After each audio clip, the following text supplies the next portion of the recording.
New York City, right? A place where you can practically trip over history, like on every corner. But sometimes that history, it comes with a side of mystery. It sure does. And that's what we're diving into today, right here in the heart of Herald Square. Yeah. We're talking about this, get this, a document called Beware the Owl's Herald. Owls, herald, cryptic messages, maybe even like a ghost story for good measure. Well, that's what makes this deep dive so fascinating. This isn't just some dry historical account. This is someone's firsthand experience, their own personal journey into this, well, enigma. It's like we're stepping right into someone else's, like, obsession. Right, yeah. And this document, it starts in 1985, about 6 months after some really strange stuff went down in Herald Square. Right. But before we get ahead of ourselves, let's rewind a bit. Set the stage, you know? Absolutely. Context is key, right? To unravel this mystery, we need to understand the New York Herald and the people behind it.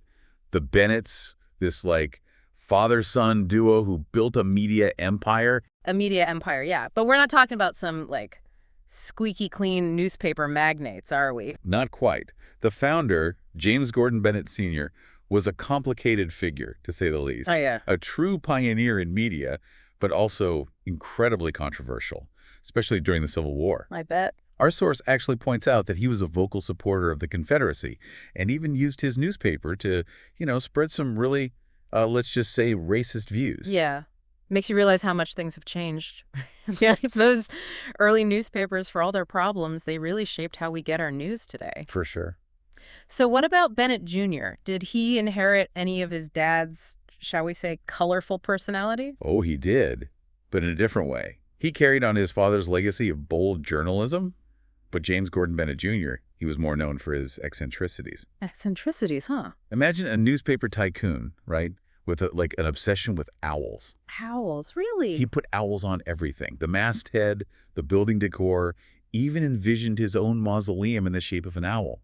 Speaking of owls, I read somewhere that Bennett Jr. once drove through the streets, well, in the buff. Is that true? It's true. He was known to be a bit of a playboy. Lavish parties, unconventional behavior, some might even say scandalous. But beneath the surface, there was something more to his fascination with owls. I mean, he even hired the famous architect, Stanford White, to design the New York Herald building with those prominent owl statues. Stanford White, right. Didn't he? Tragically murdered. Yeah. Yes. Shot right here in New York, just a few years before he designed the Herald building. And get this, it happened at the Madison Square Theater, which is, not far from where the Owl Monument stands today in Herald Square. Talk about a creepy coincidence. Murder owls, secret messages. It's like something out of, like, a classic New York mystery. Okay, so let's talk about this monument. What's it actually like, and how did our source get pulled into this whole thing? So this monument, it's like more than just some dusty old landmark, right? Oh, absolutely. The way our source describes it, the owls with those kind of creepy glowing eyes and that sealed up door on the back and, oh, that inscription. La nuit porte conseil. Right. Yeah. The night brings advice. Man, it's like practically begging for a closer look. Well, and the source, they were really drawn to those pulsing lights on the owls. Imagine, right, night after night trying to figure out those pulses, convinced they meant something. They actually hired, like, cryptographers to try and crack the code. They did, yeah. But even the experts, they came up empty. Which kind of makes you wonder, why even go through all that trouble to hide a message like that? What could be so important? That's the question, isn't it? It seems like whatever this message was, it was meant for a very specific audience. Someone or something that knew the, let's say, the language of the owls. So what, like a secret society? Some kind of hidden knowledge? Well, the source, they were determined to figure it out.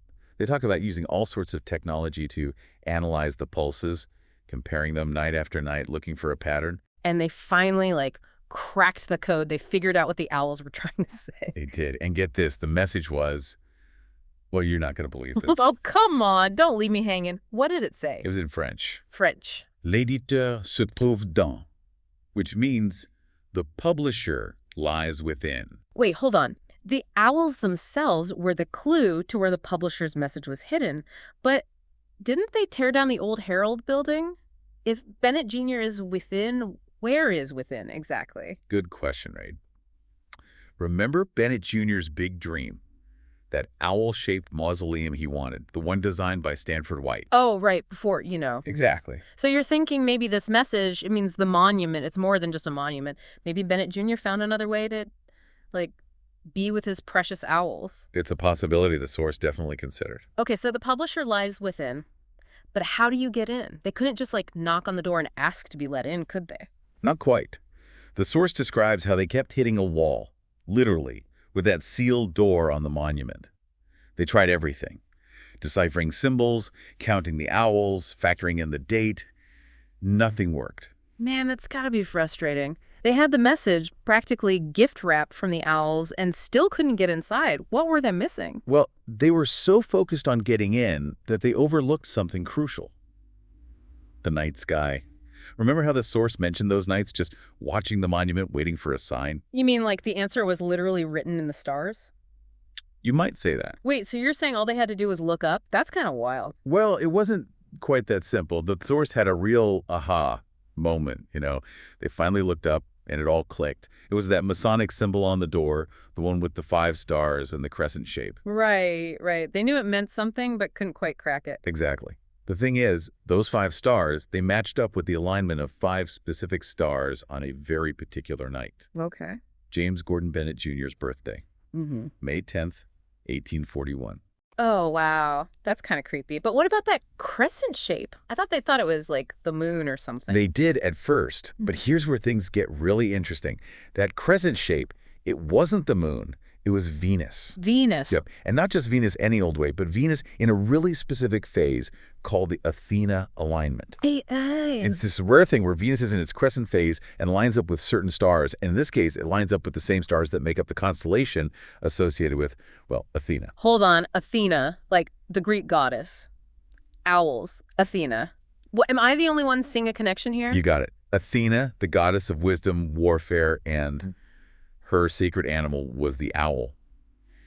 It all circles back to Bennett Jr. and his obsession, doesn't it? It's almost as if he designed this whole monument around it. Man, this is seriously giving me chills. So they crack the code, the stars, the date, the owl-Athena connection. What happens next? Do they finally get that door open? Well, the source skips ahead to November 5th, 1984. That's when this whole celestial alignment was supposed to happen again. Imagine, right? You're standing there just like the source. It's late.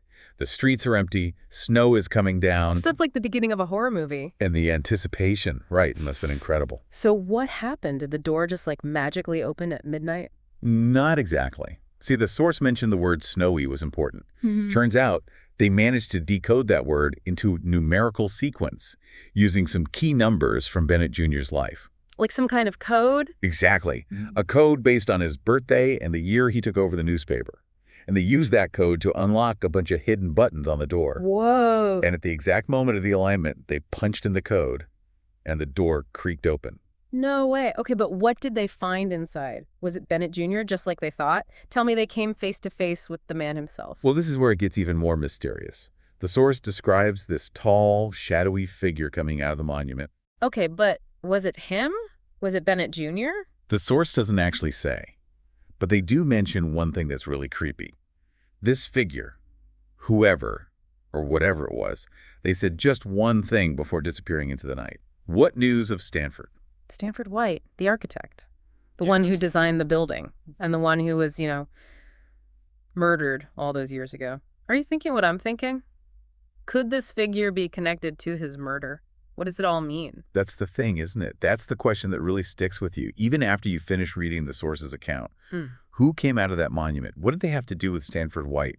And why did the owls go silent after that night? It's like they told their secret and then just disappeared. This whole thing, this deep dive, it's really changed how I see Herald Square. Yeah. I mean, who knew such a normal place could be hiding so many secrets? It just goes to show history is rarely simple. Sometimes the stories that really grab you, the ones you can't let go of, are the ones that aren't finished. So to everyone listening, if you're ever in Herald Square late at night, especially if you see those stars are out, take a look at those owls, will you? You never know what secrets they might be whispering on the wind.